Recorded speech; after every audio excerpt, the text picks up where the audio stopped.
It's the Ross Tucker Football Podcast. Oh, yeah, it is. But it's not just any Ross Tucker Football Podcast. It is a Monster Monday presented, as always, by DraftKings Sportsbook. Ridiculous codes they got right now for you guys, whether it's the NBA or the U.S. Open. Just do me a favor. Go to DraftKings Sportsbook. Use the code Ross. You'll be very happy that you did. It's a new week, which means we'll have a new Spread the Word winner at Ross Tucker NFL, at RossTuckerPod, whether it's Twitter or Instagram, Facebook, it all counts. Trying to grow the Facebook. I know that sounds weird and like Facebook's older people. I don't care. I want to say 10,000. I want to have 10,000 fans or friends or whatever they're supposed to be on Facebook. So let's make a push for 10,000 Facebook family members, whatever they're supposed to be. Sponsor confirmation email winner, including Raycon or My Front Page Story or DraftKings. And then we'll do the YouTube shout out later in the week as well. YouTube.com/RossTuckerNFL. So pumped up for today's show. We got to get into the Aaron Rodgers stuff. Now the Eagles have a new quarterback. We've got Jerome Baker getting a deal. But I wanted to have the perfect guest on for this time of year. I'm watching a lot of NBA playoffs. My Sixers are going to win the whole thing. I'm convinced it's going to be amazing. So I want to get a guy that, number one, is probably as good of an NFL NBA crossover guy as there is, because he's done a lot of NFL stuff, but now he's on TV with Shaq talking NBA. He also is a Sixers fan. He also is an Eagles fan. And I need to take his temperature there as well. Plus, I think there's a lot of people talking about the NFL kind of being like the NBA. I'm not sure that's necessarily the case. We'll find out from Adam Lefkoe from TNT and Bleacher Report momentarily. I do need to give a shout out to Larry Renacker, the latest patron. I love it. Patreon.com/RT Media. Keep them coming. Keep them coming. Welcome to the party, Larry. It's Big Show time. The Big Show. All right, there's one other thing I have to say about today's guest, Adam Lefkoe. He also is newly married. Newly married. Congratulations, Adam. I put a ring on it, my man. It feels weird. Yeah. So my new concern is I think the ring I got is too small, and I'm worried that I'm going to be one of those guys whose fingers, as they get older, gets really plump, and you look at the ring and you're like, how did you ever get that on? That's my new fear. Dude, this is why I love Lefkoe, okay? This is the truth, all right? So I was still playing the NFL when I got married. I was going into my 5th year. Okay. So when I got sized for it, Adam, I was probably 310, 315, okay? Yeah. Meanwhile, fast forward, I have I play a lot that year. I have a bad back. Ooh. They tell me let it heal in the offseason. Don't do anything. So all I did was eat and drink Yingling back in Pennsylvania, trying to let it heal. It doesn't heal. So April 21st or whatever, a month before my wedding, I have a back surgery. So then I'm really not doing anything. So I'll send you the picture sometime. The heaviest day of my life was my wedding day.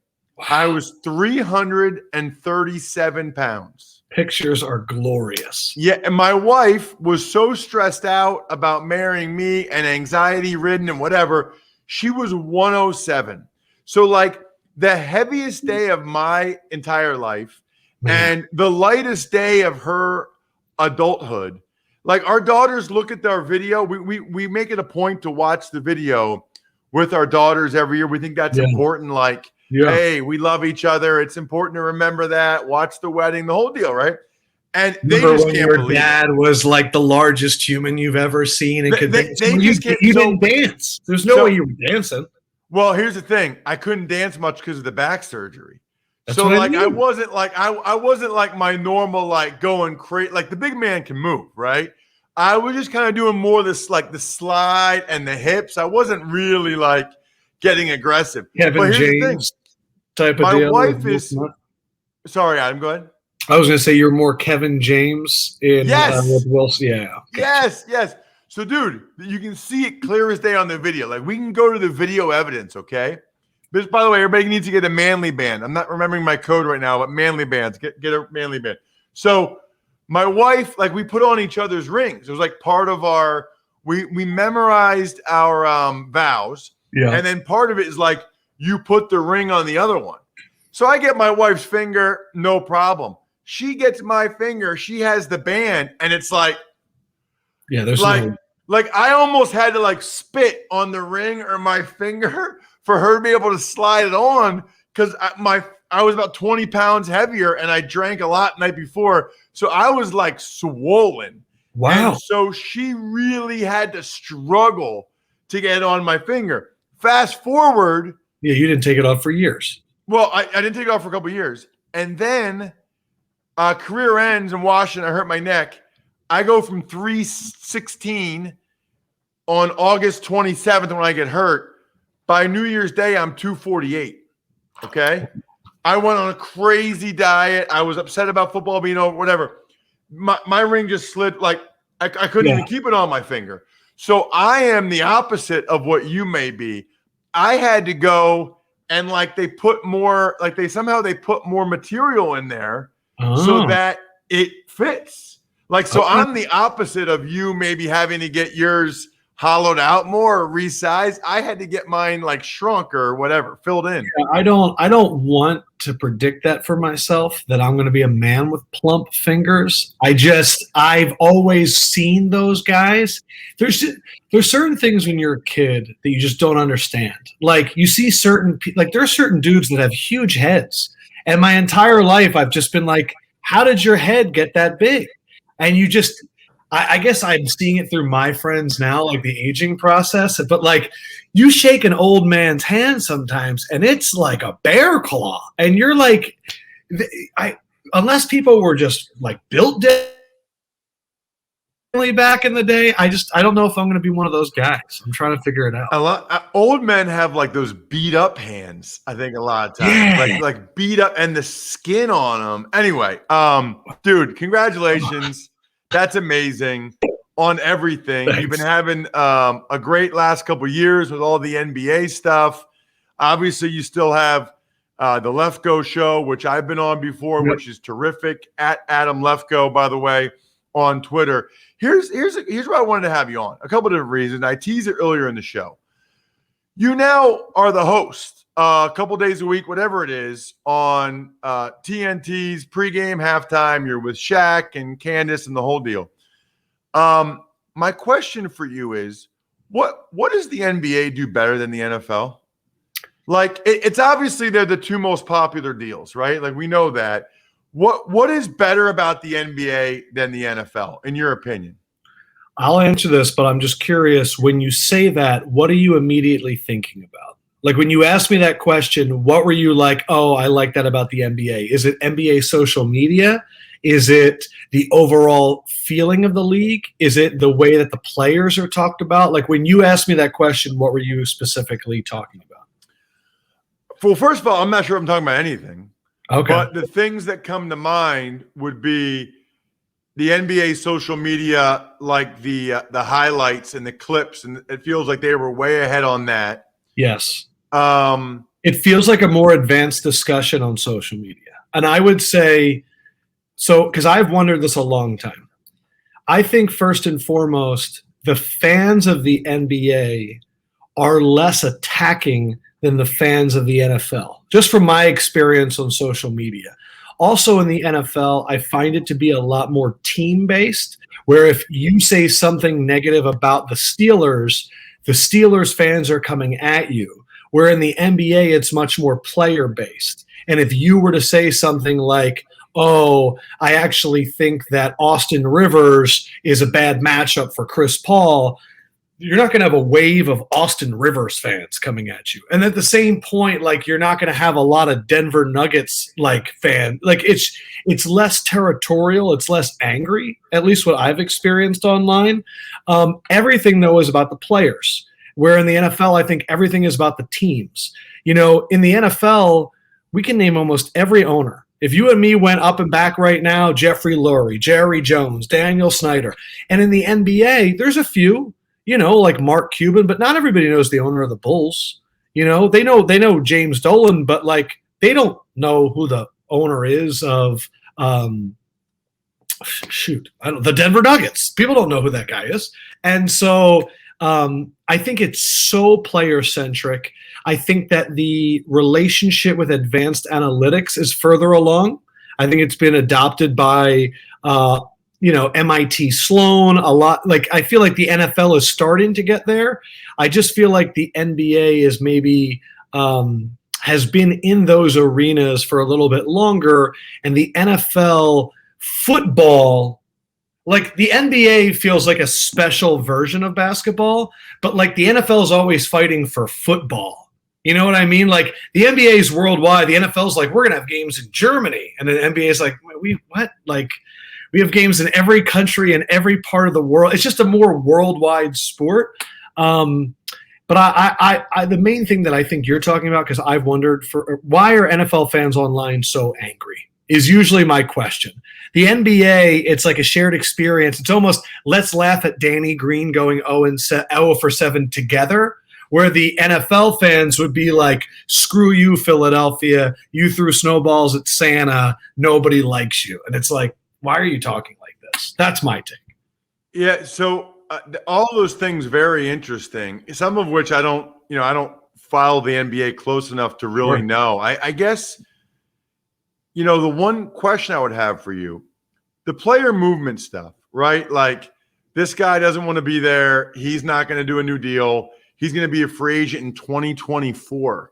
So let's talk about it for the next 3 years, where he's going to want to go or whether or not his team trades him before then. You have a unique perspective because you work for the NBA, or in the NBA at least, but you also, you're a fan, and you're a fan of like the Eagles, or you're a fan of teams. Do you think that's better or worse? Like for the league, that I'm kind of getting there in the NFL. I don't know that it is. I just watched Tom Brady move his way down to Tampa. I just saw Matt Stafford get himself traded to LA. I just saw Julio Jones say, hey, I'm going to have to go play for Tennessee. I saw Russell Wilson start trying to exercise that a little bit this offseason. I think the difference is in the NFL, the careers are so much shorter because of injury and all that stuff that it's hard to really rely on certain players to do it, where the NBA could be a 15-year career that kind of pushes it that far. And one guy, I know what you mean, though, with the NBA, but I'm okay with it because when it hits, like you're bringing up the Sixers, to go through the process and to get to where it is now has made it very sweet. To be the franchise that everyone crapped on and said, oh, you have 8 wins, 10 wins, 15 wins, and like the shining part of my year to be the NBA draft lottery to see if somehow we were getting the top pick, to now the Sixers are a Final 8 team looking like they're going to be a Final 4 team. I think it's special, and we're seeing with the Nets injuries yesterday with Kyrie and James Harden, it's wide open right now.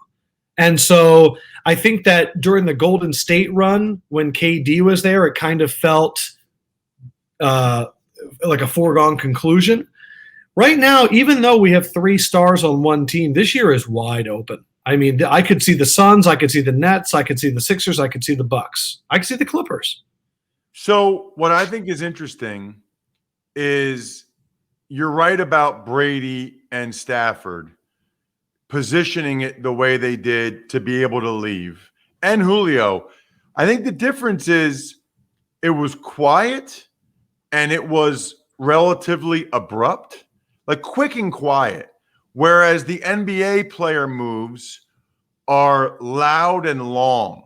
Meaning, I will say to defend them, sometimes I like to focus on this. I don't want to blame an athlete for the media's news cycle, because what's happening now is when the players are 3 years from free agency, people are already doing podcasts. Is Giannis going to leave? Let's write an article. Where could Giannis go in 2024? Let's put the best roster together. And I think sometimes we blame, people are getting angry at Aaron Rodgers right now, but it's not his fault that ESPN's talking about him 5 hours a day. Like, it's the same thing with LeBron. I think people hate LeBron, but because people are talking about him all the time, and they're like, I want to get away from him. So I that's my only thing. That's a really good point. So what I would say is I'm not blaming the players about that. I'm just comparing NBA to NFL.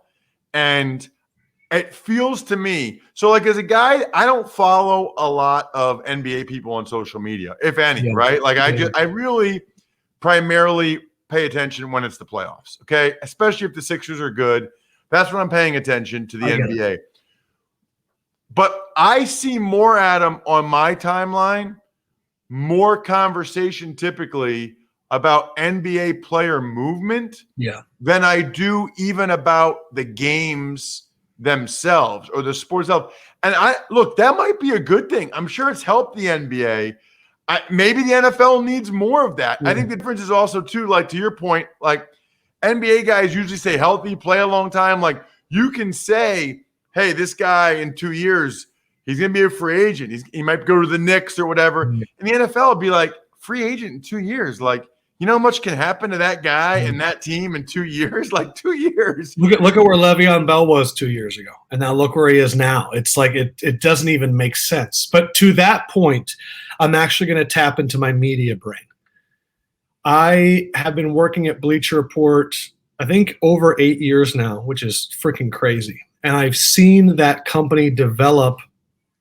I wasn't there when it was just lists, but a lot of lists and seeing the different ways that they use search engine optimization, seeing the ways that we used headlines, figuring out what people wanted to talk about. Like when you see like the 3 X factors, like I remember when we were in rooms coming up with that shit. Like it was, we called them hooks, always looking for hooks to get people to watch our content and to view the content. And I think we're at a point now almost in the sports world where people are more excited about the off seasons in their sports than the actual seasons.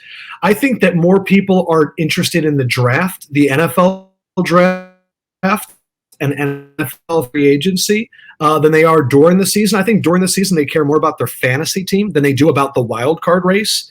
I think in the NBA, like you're saying, people are more excited. I think more people would watch a free agent special where guys announced what team they were going to than an actual playoff game. And I think you're one of those guys, Ross, that enjoys watching football. And what I've realized by being in sports for damn near my entire life at this point, not everybody enjoys watching the games. Like, I can't tell you the amount of times I've tried to watch football games with people and they're on their phones the entire time, or they're asking me questions about things that are not on the game. Like I have to watch the Sixers-Hawks game tonight. I have to do it on Twitter, and it's going to be with some people. And they gave me a rundown, and I was like, I'm not doing any of this. I was like, I'm watching the game, and we're going to talk about the game as we watch the game. I was like, this whole, like, let's do a TV show while we're watching live sports, like, absolutely not. Like, I'm watching live sports. But I think people like to have debates, and when it comes to things like the draft and the offseason, me and you can have completely diametrically opposed opinions, and neither of us are wrong because it hasn't happened yet. But in a game, I get to call you an idiot, right? But people don't like that. They like to never be wrong. I don't know. I'm just vamping. You know, you're making a lot of good points. I almost wonder. So we all know the second screen is really important, right? Mm-hmm. Like whatever that person has on their second screen, their phone, a lot of times it's phone, but second screen is really important. I think the younger you are, the more important the second screen is. And I'm not sure that, like, for people under 30, to your point, that the second screen isn't more important than the first screen. I think that there's a lot of young people today that are doing TikTok, Instagram, whatever. Definitely, I heard you trying to get more Facebook audience. I don't know how many of them are using Facebook, but they're definitely swiping on TikTok. And then when they hear Mike Breen's voice raise an octave or Kevin Harlan start to yell, I think that's when they look up and they go, "Is he on my fantasy team?" Maybe and of course I'm dumbing a lot of people down, but I don't know. It's very interesting to study people's viewing habits because Ross, the reason that I got so into football, when I came to Bleacher Report, I had mainly been covering college basketball in Louisville, Kentucky. And when I got there, I would just study with Chris Sims and he would teach me everything. And so it was to me, it was like going to college and learning about, and I would sit there and I go, what do I watch?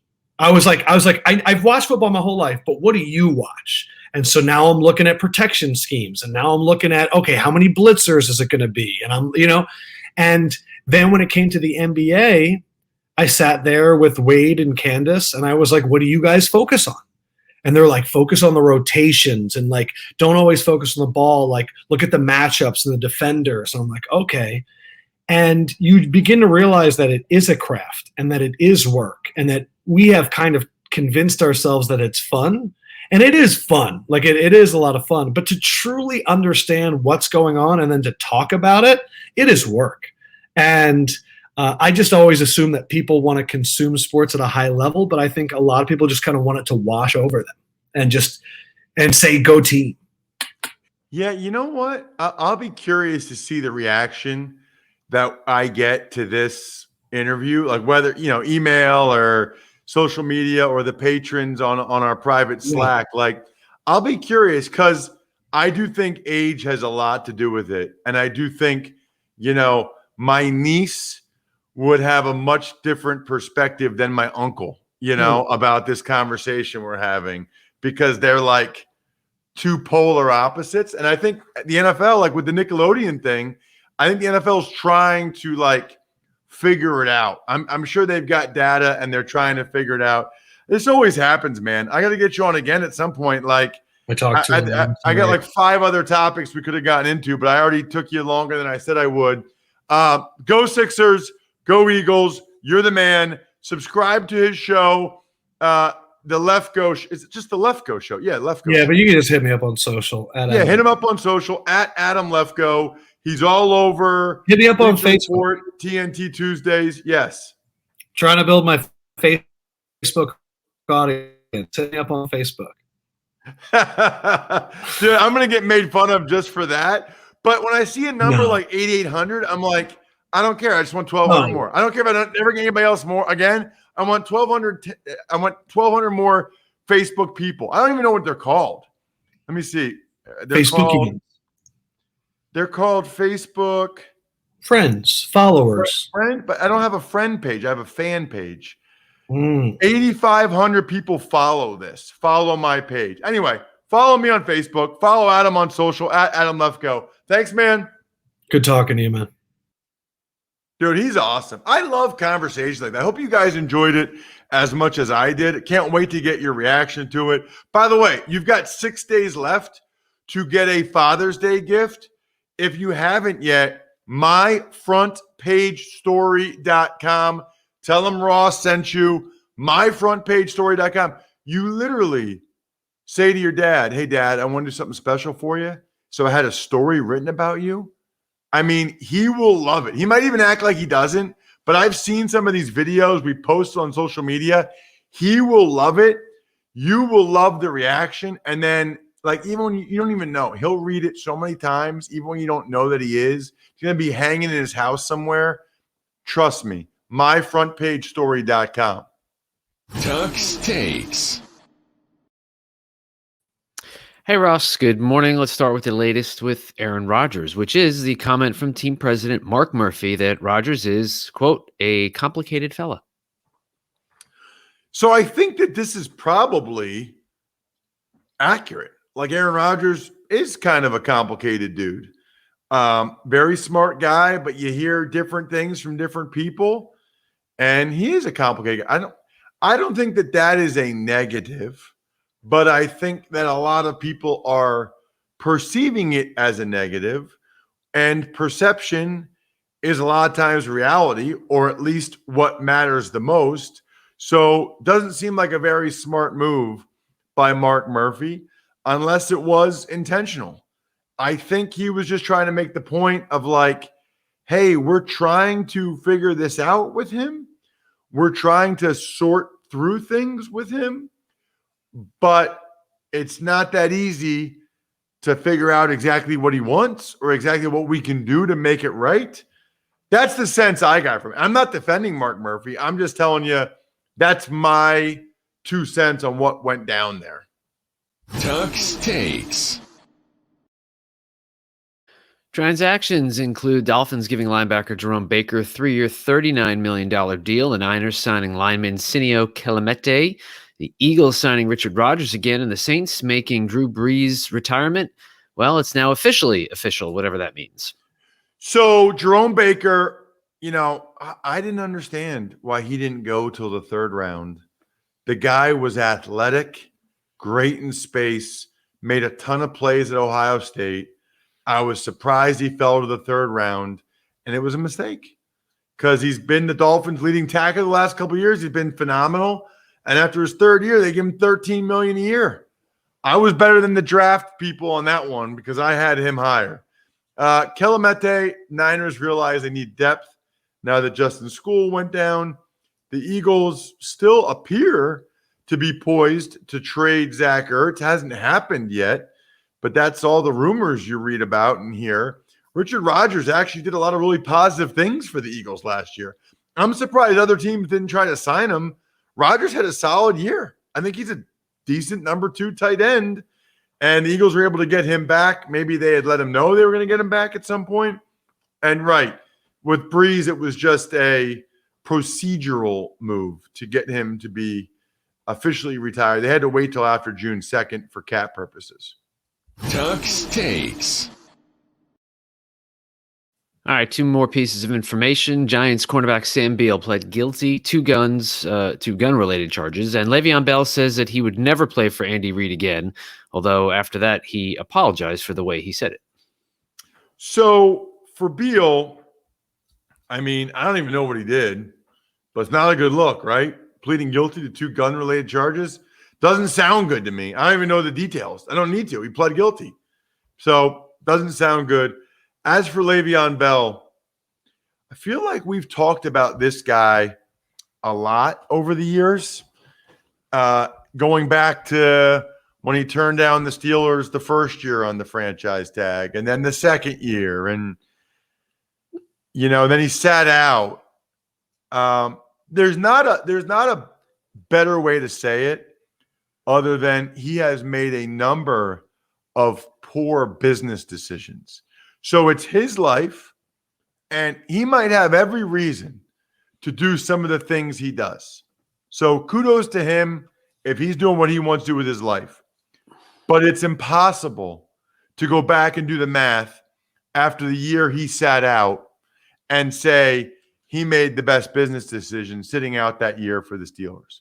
It's also impossible to make any argument that criticizing Andy Reid publicly is a smart business decision if, in fact, Le'Veon Bell wants to continue playing pro football.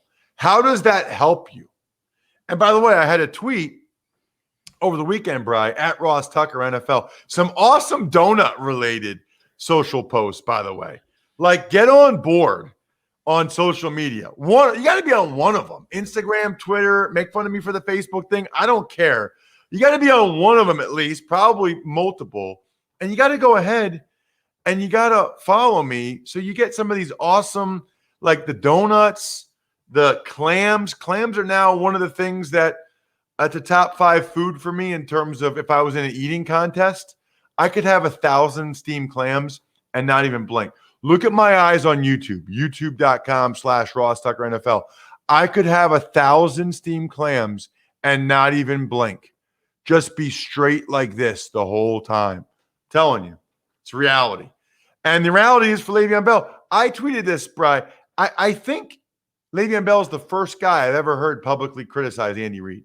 Even guys he cut, guys he benched, they still like it. They still love Andy Reid.